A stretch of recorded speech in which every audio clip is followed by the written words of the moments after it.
Reading for us.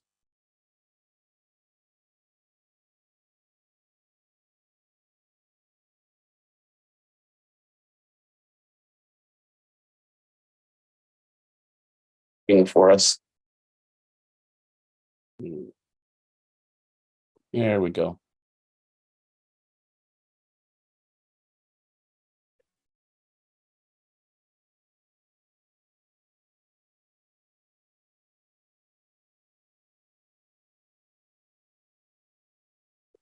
Okay. So kind of our topic for tonight is, like I said, social identity or identity theory. We're going to talk about two antagonist kind of topics: social connection versus loneliness. And then we'll talk about the positive ends of social connection and reducing loneliness through our identity. But we also need to focus on the fact that it is these identities we create with other people that also sets the groundwork for things like prejudice and discrimination and bias. And so this is kind of where we're going to head for tonight. But I want to start first by just defining a few things about loneliness and connection. And when you look at this list: loneliness, social loneliness, emotional loneliness, social rejection, the thing I want you to keep in mind is this is the opposite of social connection. Okay. And it's kind of like bad and good, one bad, one good kind of things. You can't have one without the other, in a sense, or one defines the other. Okay. So I want to start by describing what is loneliness, what is it, and why do we become lonely. Okay. Loneliness is what we define as a negative emotional motivational state that both promotes self-protection while at the same time promoting social connection. Okay. So what's meant by emotional motivation is the emotional part. The negative emotional part is when we experience lonely, our body goes through a self-protective scenario where our amygdala, which is, if we're talking about brain areas, the amygdala is what's lighting up and trying to protect us. So we tend to become hypervigilant. We tend to become more untrusting of other people. And that's the self-protection component. The motivational component, and again, if we put this in terms of brain processes, works on the dopaminergic or dopamine level of the brain, meaning at the same time while we're trying to protect ourselves, we are being motivated to go create social connections. Okay. Within the broader term of loneliness, there's two types of loneliness. The first one is social loneliness, and in the literature, it's also called social isolation. And this happens when a person experiences not feeling like they have a sufficient number of social connections. Well, I'll get to this in just a minute. Emotional loneliness is the experience when we have a loss of a close emotional relationship. Okay. Now, social and emotional loneliness are subjective to each of us. Some of us are kind of genetically pre-wired to need lots of social connections and lots of emotional relationships, while some of us are genetically determined to only have a few. Okay, and probably a good example of this is I had a good friend who had a high need for emotional connections. So when this person ran into a problem, she'd call me and talk it through with me, and then she would call her sister and talk it through with her sister, and then she'd call her mom and talk about it through her mom, and then she might reach out to a couple other friends to feel that ability to get through whatever experience that she was going through. Okay. So if she lost one of those individuals, she would experience some type of social emotional loneliness. Other people just need that one close person in their life that they can tell everything to. So it's a wide range of this. Social loneliness is very much just knowing you have sufficient number of people in your life that you can be successful and feel connected to. The example of this, the variability in this is there's some people on Facebook who only have friends, a few friends and family on their Facebook. And then there's some people who have thousands of Facebook friends.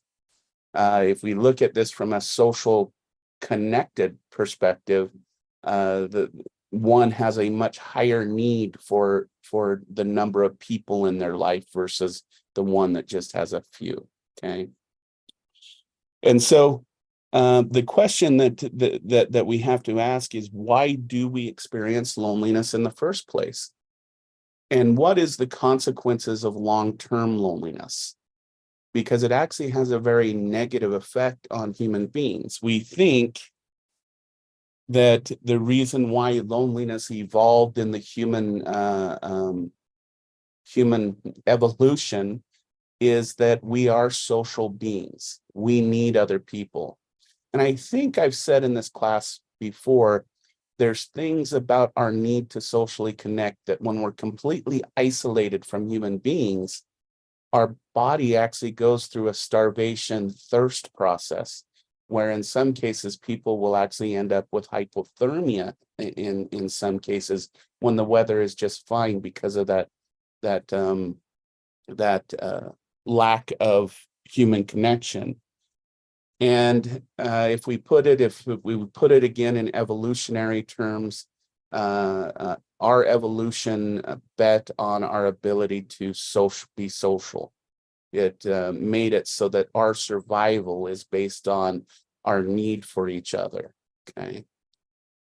I put social rejection up here because it's different than loneliness. So social rejection can be anywhere from being excluded from a group activity to breaking up with a boyfriend or girlfriend or spouse. Okay. The thing that sets social rejection different than loneliness is, again, the area of the brain that it is active when we're being rejected. Okay. It's the amygdala, dopaminergic, so the emotional, motivational areas when we're experiencing loneliness. It's the opioid areas of the brain that become active when we get rejected by someone. The opioid areas of the brain, if you want to make some analogies, lights up when we have some type of physical injury. So this area is active while we have a headache, for example, or we cut ourselves with a knife, or we fall down some stairs and we feel that physical pain. Okay. This means that social rejection is something very physical to us human beings. And being rejected does the same thing in our brain than as if we were to have broken our leg or like I said, fallen down a flight of stairs. And again, the reason we think this evolved this way is that you just don't lay around with a broken leg, okay? Or if you've cut yourself, you just don't sit there and watch it bleed. What you want to do is repair it as quickly as possible, okay? And so that's why we think it's the physical injury area of the brain that lights up when we're being rejected. And it also kind of highlights some of the mistakes we make as human beings. You know, usually when someone gets dumped, we say, go spend some time alone, find yourself, blah, blah, blah. Well, that's actually really bad advice. You wouldn't say, as I said earlier, if you cut yourself, just take some time for yourself and just watch it bleed. No, what we found is that there's two ways you can alleviate the pain of social rejection. One is go put yourself out there again. go be active, go into your community, whether it's your church or the local club, but go be with people. That's one way to reduce the pain of rejection. The second way, amazingly, according to studies done in 2019 and 2020, is take Tylenol. We find that people who take about 200 milligrams for twice a day for 3 or 4 days, their experience of rejection, that emotional, that physical emotional pain subsides. So there you go. Next time you get rejected by someone. So those are kind of where we're headed tonight, about understanding why we have all of these different identities. But I want to talk about I mentioned that evolutionary bet on human beings to be social beings. So what does being a social cognitive machine benefit human beings, as far as we know? And so we can look at this belonging. What's happening cognitively when we're in a group and we're understanding and we're sharing and those kinds of things? Well, there's two kind of things that we look for when we get into groups and feel belong. One, we have a relatively cognitive motive. This is also, you can say, is a form of self-awareness about how I'm doing, okay? And then a relatively effective motive is the notion of self-esteem. We want to have good self-esteem. We want to think well of ourselves, okay? And so under self-awareness, we have two motives to be with other people. One is understanding and control, and the feeling of control.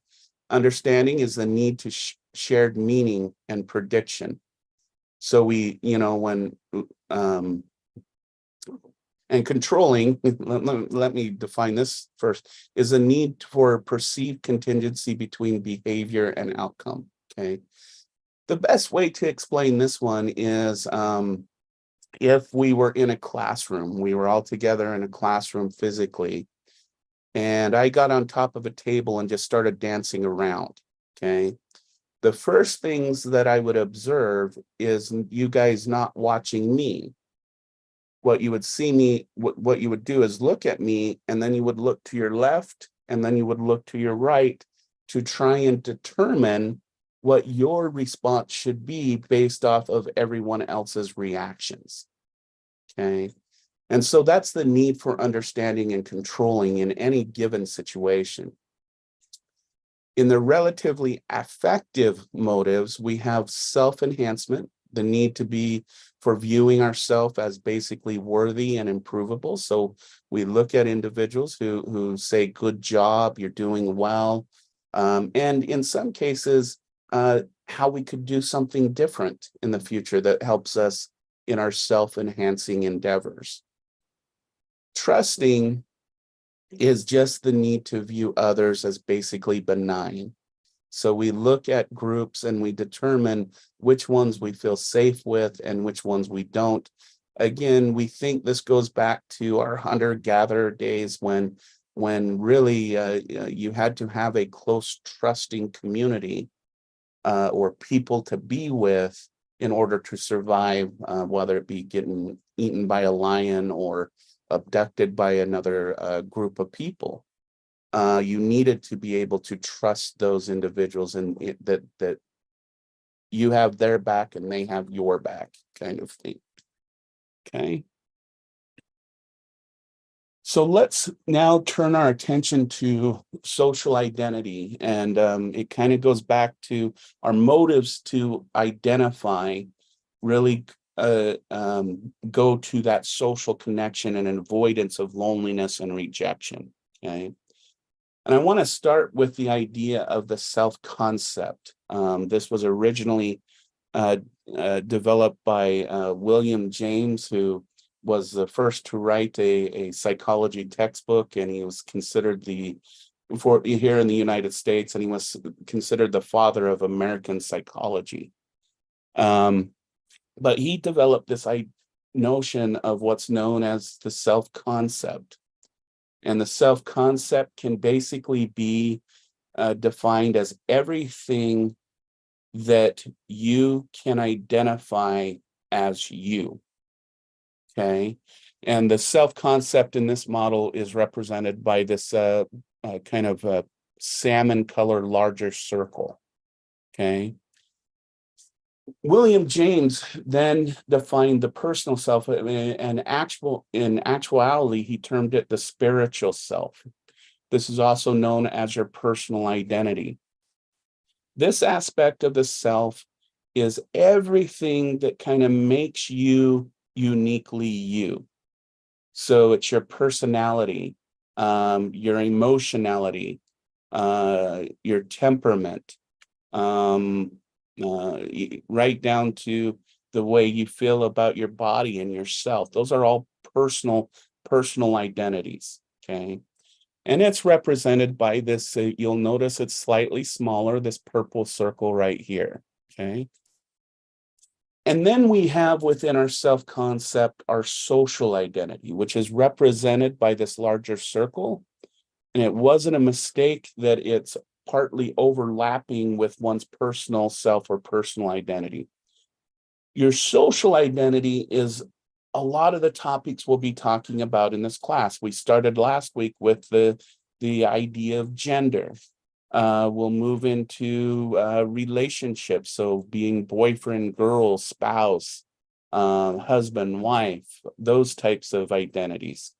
Then we'll move into your ethnic and racial identity. And then so this whole class from this point on is really going to focus on this large blue circle right here. Now, you'll notice that there's part of the circles overlapping with your personal self, because there's aspects of your social identity that you take on uniquely about you, like for example, gender. A lot of individuals consider being either a man or a woman part of what makes them a unique individual. But as we saw last week, that gender is largely a social construct, right? And so there's parts of our social identity that we kind of meld into our personal identity. But there's other social identities that won't be with you forever. For example, someday you will not be a college student, as an example. You'll be a graduate. That's a different identity. Some of you will go from being a student to a social worker, student to a business owner, student to some medical field. And those identities will change and change your whole self-concept. Okay. Some of you will go from being a parent to a grandparent. These are all just examples. So this other area is the large portion of our life that is really determined on where we are in our life cycle. And then there's other parts of identity, such as gender, those things that are stable that we meld into our personal self or our personal identity. Okay. All right, so that's the idea. We're going to focus in this class. We're going to focus on this large blue circle right here. So let's explore this a little bit deeper. So what these two graphs show, and it emphasizes the importance of one's social identity over your personal identity, meaning what are the effects of focusing just on the self or the individual versus focusing on yourself as it's connected to a broader group, okay? And first we should define how we get into our certain social identities. Basically, we look to the world, and because the world is overwhelming, we tend to categorize, okay? And we're attracted to groups that are more like us as individuals And then we come to identify with that group, okay? And then we go through the same protective mechanisms to defend those identities as we would defend our own being, okay? So what this graph though represents, again, we're looking at social loneliness and emotional loneliness, and the two bars that I want you to pay attention to are the ones that are circled. These other bars in this experiment are what are called control conditions, and these control conditions set what's called the baseline. This blue line here and this green line here. The baseline is if you were to go measure social or emotional loneliness in a population, that would be kind of the average. That would be where the majority of individuals lie, is at this blue line or this green line, okay? But let me explain the difference between these two conditions. So people were randomly assigned to one of the four conditions, but we're going to focus just on assigned to social identity or assigned to personal identity. And this experiment was very simple. In the social identity group, we used students, and then later we used other occupations, and we even used gender in a couple of them, what your intimate relation, whatever. But we started with students, so I'm going to use that as the example. Basically, in the social identity group, we basically asked, give 5 qualities of a student. Okay, so that's a social identity condition. The other condition is the personal identity, that things that make you unique. So we simply asked, what are 5 things that make you unique? Okay. And then we did a measure of loneliness that had the two subscales of social and emotional loneliness. And this is what we found. When we only focus on ourself, we become less connected with our world. And this creates, if you look at this, social loneliness and emotional loneliness, and the social loneliness or loneliness is almost double when we just focus on ourselves as an individual. In the emotional loneliness, it's almost double, but not quite. But then look at what happens when we focus on how we're connected to our social world by focusing on one of our identities. You'll notice in the social one, we're about a third less, 2/3 less lonely in this condition. And in the emotional loneliness, we're about half.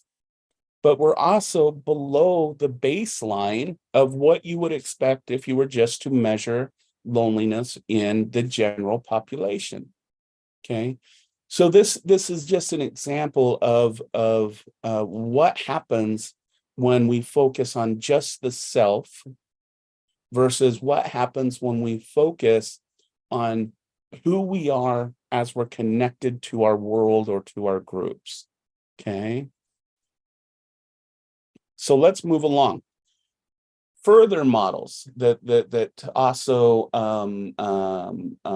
elucidate the importance of having strong, healthy identities. And we're going to talk about the negative side of social identity too here in a few minutes. But I want to focus on some of the positive things. So what happens when we have a denial, loss, or damage of one's social identity? What happens when parents continually reject their child, for example, so that they lose their identity? When we get divorced and we lose the identity of a spouse?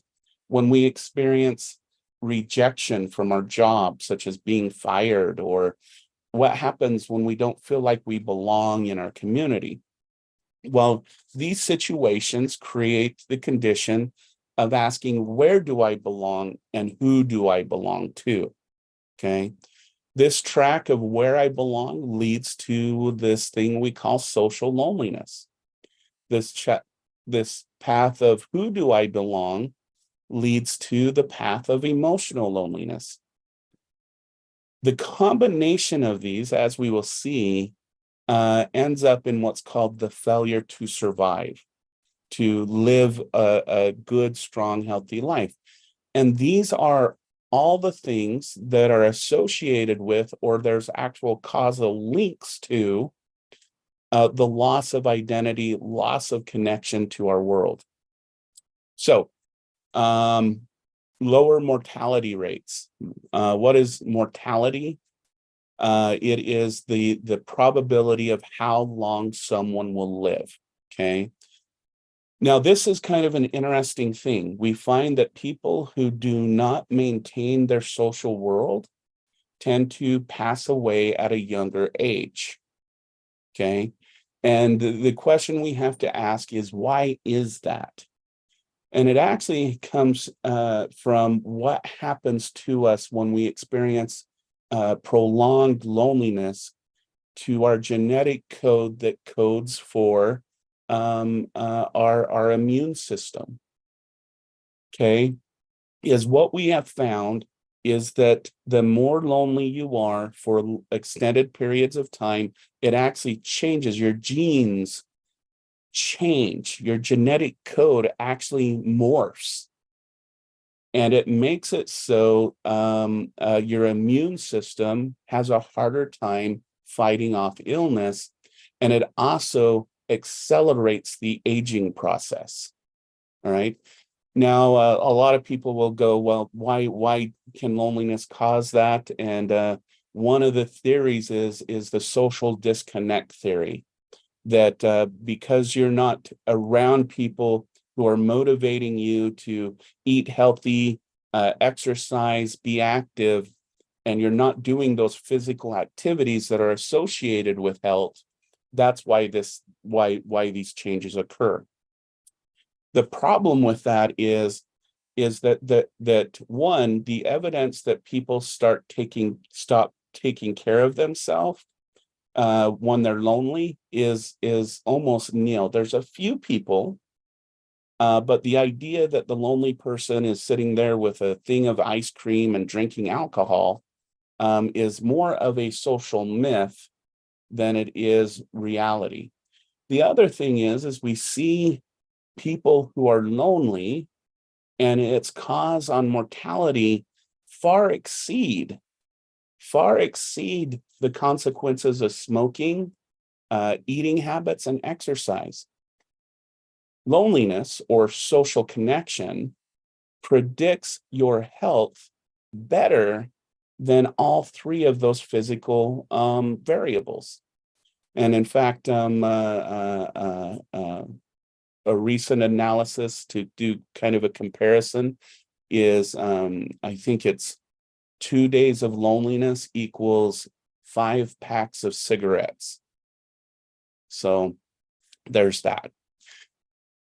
What other things is associated with this loss of social connection? We'll talk about suicide here in just a couple minutes. I want to get to some research, but suicide is associated with loneliness.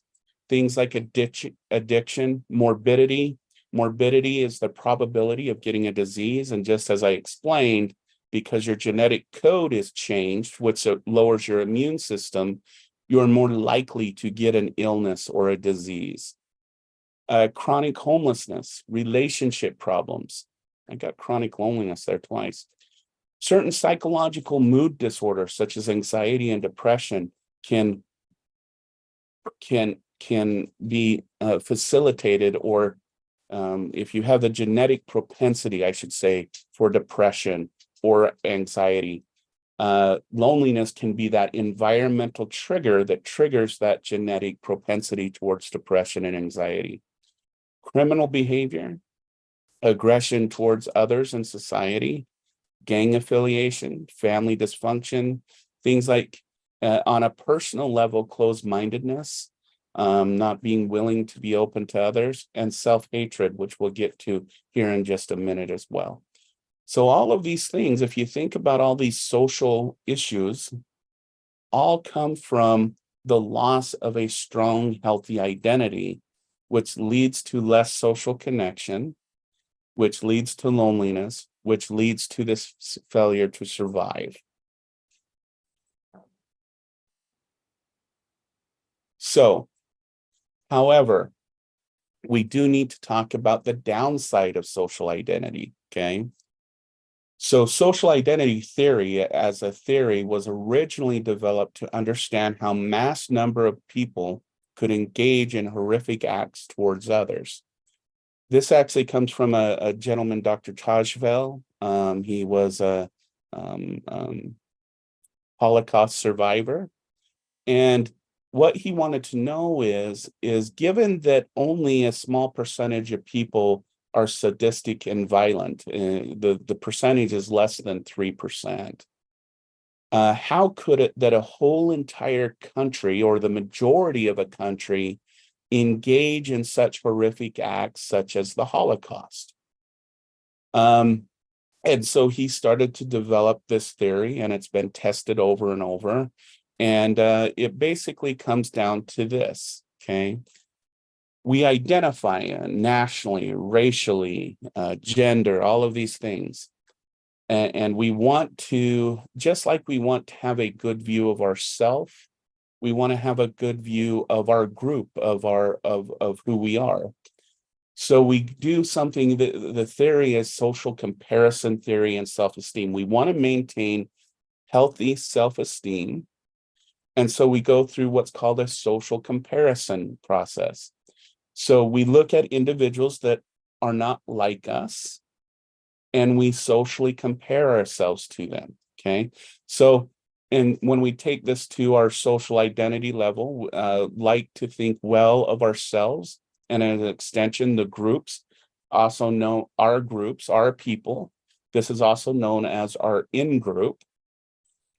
And so we compare ourselves to others who are different, by extension, out-groups, groups that are not us, okay? In this comparison, we want to think well of who we are. So we negatively evaluate out-groups. This is called downward comparison. So we look at groups that don't live up to what we live up to, aren't good as we are, okay? If you want to think about it in the long history here in the United States, it's how the majority of white people have viewed Black people, for example, how we have viewed marginalized groups, how for a good portion of the history of the United States, how the view of Native Americans was. This was a downward comparison to boost the social esteem and the self-value of that group of individuals. Now, when a group is viewed as better than our own group, so when an out group is better than, we see them as more successful than our own group, we engage in what's called upward comparison, okay? But this upward comparison then also creates this cognitive dissonance. Cognitive dissonance is the differentiation between what we're seeing in our world, what we're sensing in our world, and our self-view of the world. And so we have to reduce that cognitive dissonance, which is causing us anxiety and turmoil. So in both cases, whether we're doing an upward comparison or a downward comparison, this can then lead or be kind of, if you want to think about it, the roots to the tree for things like prejudice, discrimination, and the like. And so this is the downside of us being social beings and us needing to have these identities with other people. And the literature for the first 20, 30 years of social identity really focused on this. The issue is, though, is that if there is such a negative consequences of having identities, then why did human beings evolve the need to belong to groups in the first place? And again, if we go back to this model that we just went over, it's because having that identity, having that group increases living a longer life, decreases the chance of getting illnesses and sicknesses. decrease the chances of things like homelessness and mood disorders and falling into criminal behavior or having family dysfunction. So there's a healthy benefit that then is antagonized by that negative outcome that we see with social identity. Okay, so that's the idea and the basis of why we're studying all these different identities in the social world that we have. I did want to bring up just some just to kind of emphasize, the role of identity and social connection. And so I'm giving a very small sample of the things that have just come out this year. So everything I'm talking about is research that was done this year on identity. And again, I mean, this is just a very small sample. I really wanted to start with this one. What happens when we have two competing social identities? Okay, so two competing social identities are kind of like, well, being Native American and as an identity, and then having an identity as a United States citizen. Being an Asian American, being a Mexican American. Those are all kind of at times can compete with each other. And what happens when we're worried about our, for example, I'll use Mexican American identities. Okay, what happens when, for example, you're trying to live here in the United States, but you're also feeling the pressure to be Mexican? I remember there's this famous scene in the movie. I can't remember the singer's name. Selena. And there's a scene in the movie about Selena where the dad goes, when I'm with my Mexican family, I'm not Mexican enough. When I'm in the United States, I'm not American enough. And so I'm constantly battling to have to do better than everyone else. Okay. And that statement kind of emphasizes what is meant by this. And so you et al., meaning that there was more than 3 authors to this, found that when we have those conflicting identities, that we have more difficulty planning for future events and being able to see beyond the moment. Okay, meaning that when a person has conflicting identities, feeling not enough Mexican or not enough American, we tend to only be able to be stuck here in the moment, and our future is something we can't even focus on. In fact, we kind of feel that it's just going to be bleak, and that we should just kind of live here in the moment and not even think about it.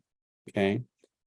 And so, and again, this is why some sociologists feels like sometimes we get stagnated when we have those two competing identities, and how communities can get stagnated that live with that conflicting identities. Okay. And then here is just some things emphasizing the importance of connection and identity. And again, this is just a very small sample of what has been found or reinforced in 2023. So it's been commonly known, or at least earlier research before 2023 indicated that suicide is kind of a function of depression plus loneliness. In the original research that kind of showed this is that researchers went to hospitals where either people were there because their depressive symptoms just became so unbearable that they needed medical help, but they weren't suicidal. Okay. And then there were individuals that were admitted to the emergency room because they had suicidal attempts or suicidal ideation. Okay. In both groups, they gave them a measure of depression and a measure of loneliness. And what they found is that both groups scored significantly high on the measure of depression. However, it was only the suicidal patients who measured high in loneliness. The individuals that were just there because of their severity of depression actually measured low in loneliness and actually more towards the social connection side. This type of research shows that depression and loneliness are actually two separate variables. But when they're combined with each other, this can create suicidal ideation. And so, again, this, if you read my bio and whatnot, I put in there that I analyzed the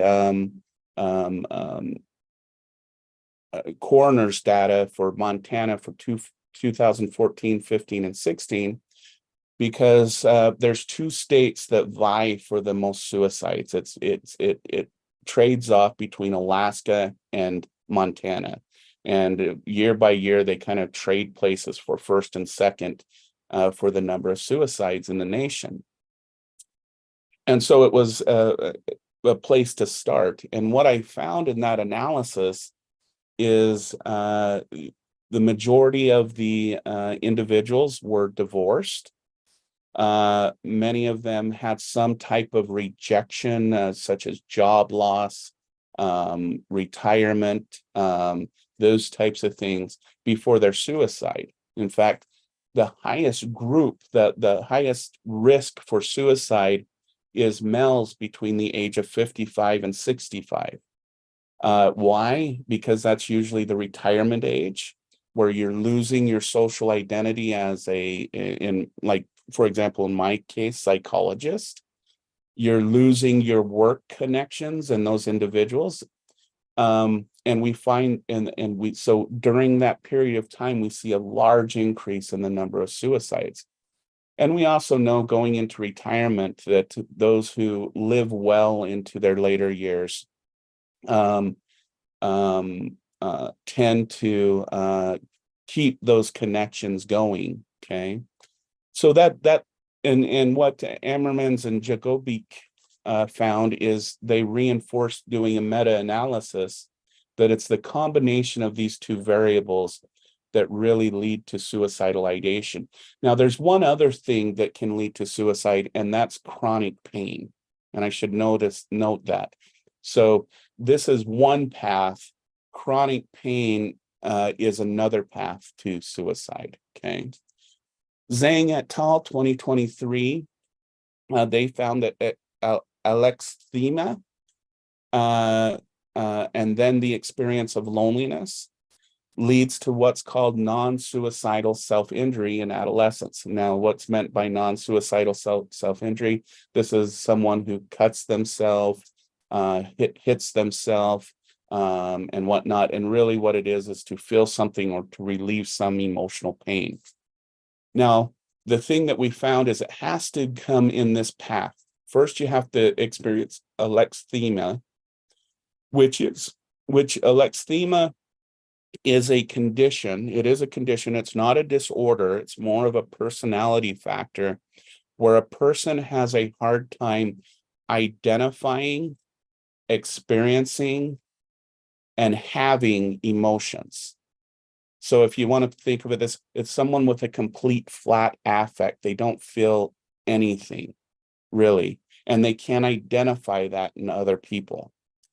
What Zhang found is that individuals who were high in alexithymia then experienced loneliness tended to engage in self-injury behaviors for adolescents. Okay, so again, it's that connection between emotions, right? And the ability to identify emotions and then going through the loss of social connection that then creates even more self-harming behavior. Okay. Yerk et al. Found that increasing social connection and decreasing loneliness in middle school reduces dropout rates in high school. And what this was interesting research. They had some middle schools. Half of the middle schools operated as usual. The other half of these middle schools implemented social connection lectures and talks and gave opportunities for individuals to connect. They would do measures of loneliness, and those who measured high, they'd kind of bring in and help out and do this other one. And then the other schools, they operated as normal, okay? And what they found out when the students got to high school and ready to graduate, that the schools that focused on social connection and decreasing loneliness had about 2/3 of the less dropouts than the schools who just ran as usual. Okay, hence the cognitive value of social identity and social connection. Okay. And then our next one, and again, this is research from this year, was Zhao, and again, another article was published from Haslam et al.